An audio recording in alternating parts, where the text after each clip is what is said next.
Hello guys, in this video I am going to show you how to add a product to the favorites in the Remix application. But first I just want to mention, don't forget to subscribe to my channel, because at 10,000 subscribers I am going to show you my whole YouTube revenue statistics and growth strategy, as well as how to make money online. Let's jump into it. First of all, open the application on your phone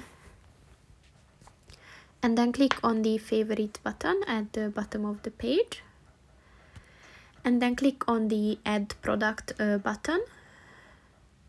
So here you can just search for a product that you like, and if you found one and you want to add it to the favorites, just click on the little heart button next to the product, and then choose your size.